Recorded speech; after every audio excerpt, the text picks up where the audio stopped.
Hi everyone, Becca here and welcome back to my channel, or welcome to my channel. If you are here for this video, I'm assuming you are new to my channel, which means you are new to sewing, which is great. I am so happy you're here. I'm so happy you're learning to sew.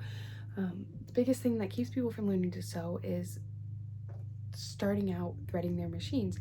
And so I am going to break it down and help you out to get your machine threaded so you can get started sewing today.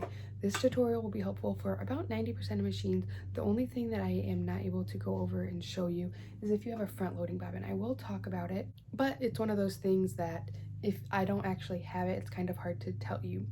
The other thing I will tell you is right now, if you do not have it, go get the manual for your machine. And if you don't have it at all, period, go to Google, find your machine model. It's going to be on the front here, or sometimes there's a label on the back. Google your machine model and put manual. So like I would do Brother XL 2600i manual, and you can almost always find the manual from your machine, and that is going to give you the exact steps you need to follow for threading your machine. But I know that it's also sometimes helpful to have a visual. And this is just a pretty basic machine, and yours machine might look a little bit different. It might have screens on it, things might be in different places, but almost every single machine is going to follow the same steps for threading. So I'm just going to go over the steps of threading my machine today to get you ready for sewing. So let's get into it.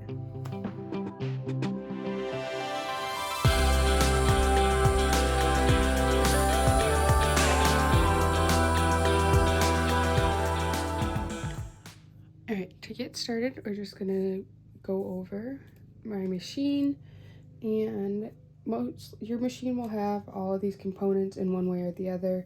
As I mentioned, you're gonna want to check your manual if yours looks a little bit different and you're unsure. But the first thing is almost every single machine is gonna have your power switch on this side over here, so that just turns your light on. But when you are threading it, typically you want to leave your machine off. And now, as I mentioned, I am doing a top loading bobbin. If you were doing a front loading bobbin, you would have a little door right here that would flip down, and there would be a little metal case in there that you would pull out, and then it would have the bobbin inside of it. This is a bobbin. This is a clear bobbin.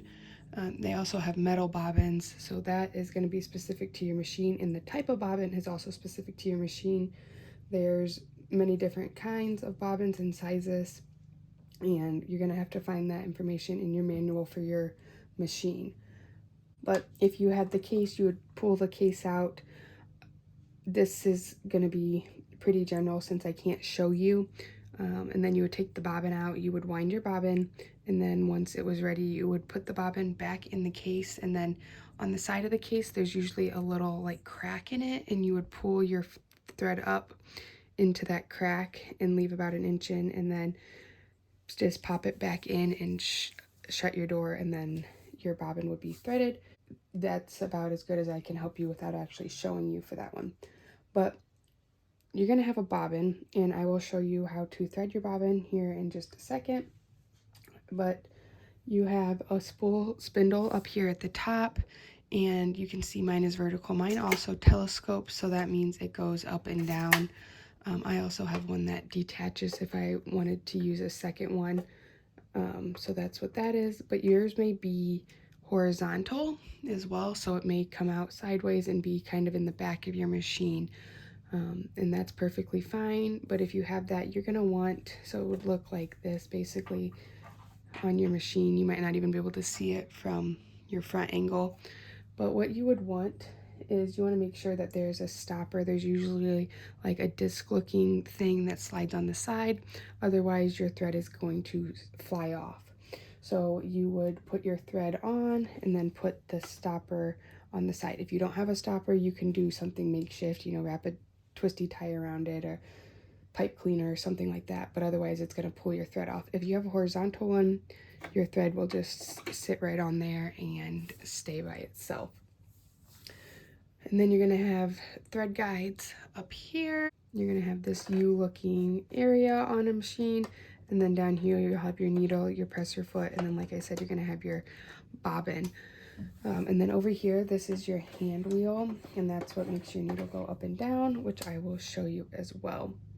So the first thing to get started, we're gonna go over our bobbin. So for your bobbin, up here at the top of your machine, you're gonna have some sort of small little spindle and some sort of little stopper. And typically this is either going to slide over and move towards your stopper, or your stopper is going to move or kind of tilt in. You push it down and it would flick in. And that's gonna signal to your machine that it needs to spin this instead of turn your needle up and down so that it'll thread your bobbin. Now I know there are some machines, I will turn mine sideways. I mentioned the hand wheel, where in here there's a little button and you have to push it and it's going to turn the inside of your hand wheel at an angle, and that's going to tell your machine to thread your bobbin. Now what we're going to do, I'm going to show you. So we have our thread up here. What you're going to do is you're going to take the end of your thread, and you're gonna have some sort of little knob up here at the top. On mine there's 2 notches, so there's one notch that's for threading your machine to sew, and this knob here is for threading your bobbin. But you're going to loop it around the front and kind of make a figure 8 across it, and then I'm just gonna pull it so that it's tight in there, then pull it towards my bobbin winder. Now I'm gonna take my bobbin. My bobbins have little holes on them. Not all of them do. If you have a hole, it makes it really easy. You just have to, you may need to snip the end of your thread to make it clean, but you just take it and slide it through your hole, and then hold on to the top and put the bobbin on like that, and then you'll hold the thread up and slide it over, and then you'll turn your machine on and you'll press your presser foot. So I'm going to hold my thread. I'm currently going to press my presser foot, and it just spins. And most machines, when it gets full, it will stop or it'll pop off. Mine stops. If not, you don't want the thread when it's wound to go past the edge of your bobbin, so just be cautious of that as you're winding it. And then once you are done, you will just kind of clip the tail, and then you clip somewhere around here in the middle, and you are done. And you don't have to wind your bobbin all the way, because I only did it a little bit. My tail didn't get covered, so that's why I have an extra tail. But you can wind it just enough for your project. If you had a bobbin that didn't have a hole in the top, then you're just going to take your thread and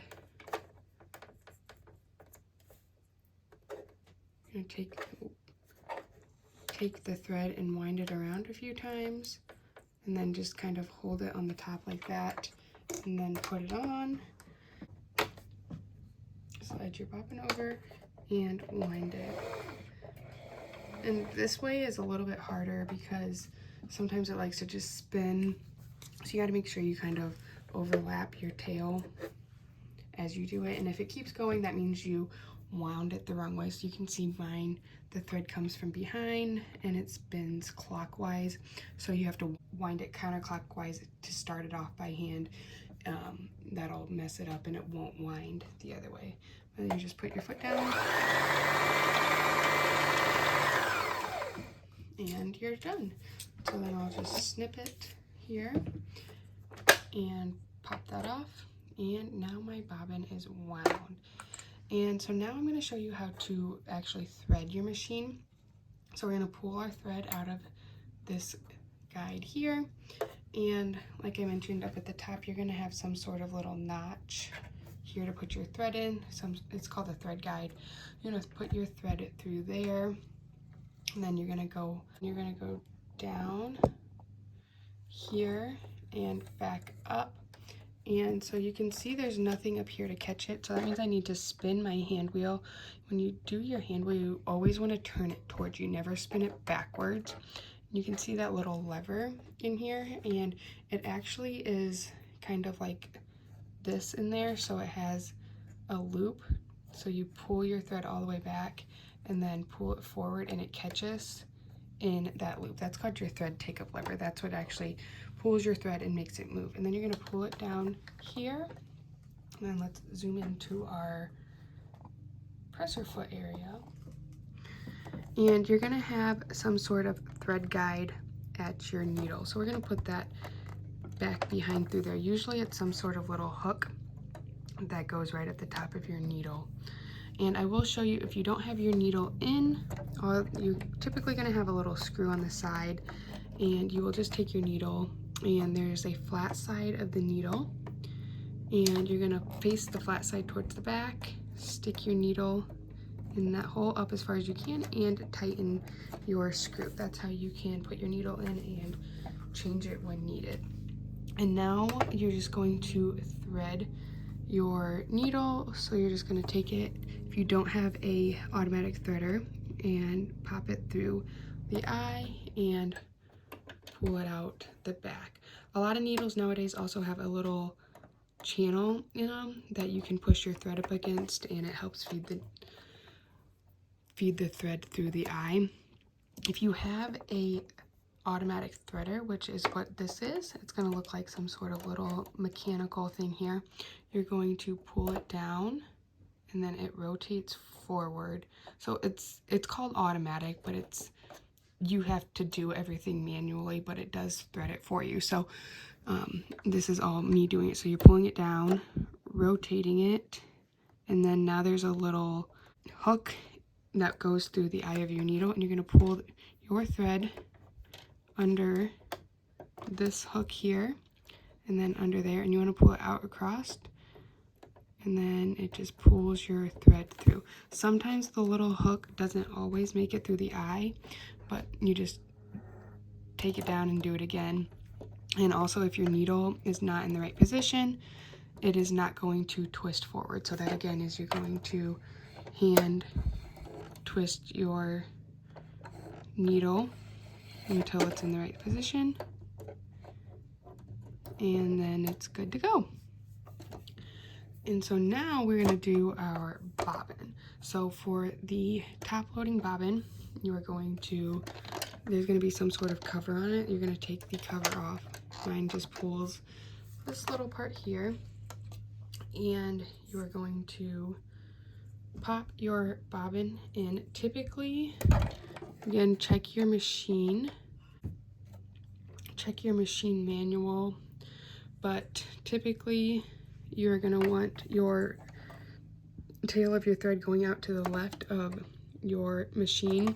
So I'm going to put it in, just set it in there, and then I have this little lip here, so I'm going to pull my thread around to there, and then pull it under and around that lever. And then sometimes they're like a little squiggly S, you have to pull it all the way to the end.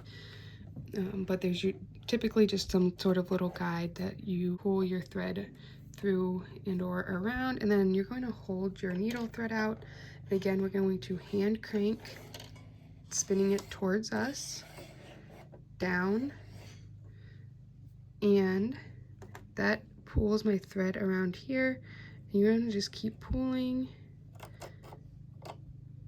your thread, and you can see here it popped that out. You pull, and this is your bobbin thread.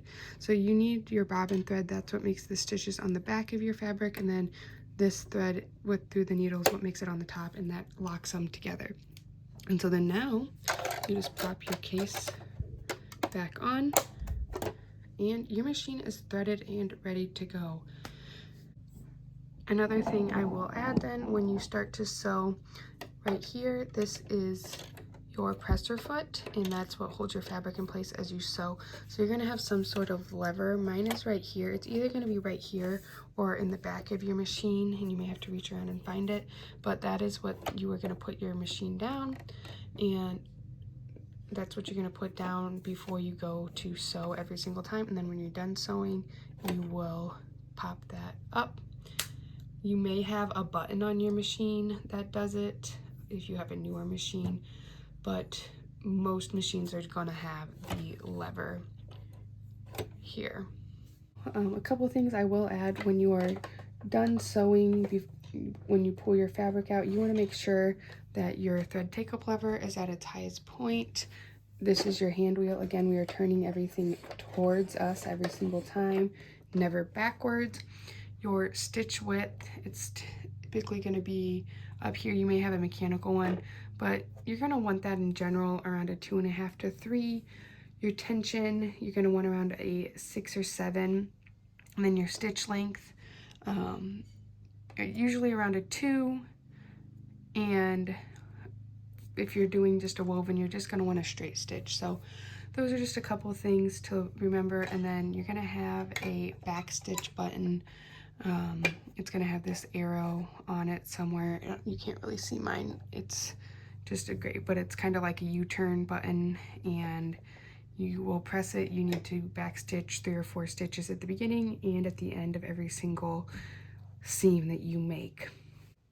And the last thing I will add, it's become a lot more common for machines to have instructions on them of how to thread it. So I will show you on mine. Up here, it has little diagrams of how to put your bobbin on, and then how to thread it for your bobbin or how to thread it for your machine. It's also numbered for the steps. You can see here. Mine are kind of faint because they're just engraved into the plastic for the numbers of how to do it. And then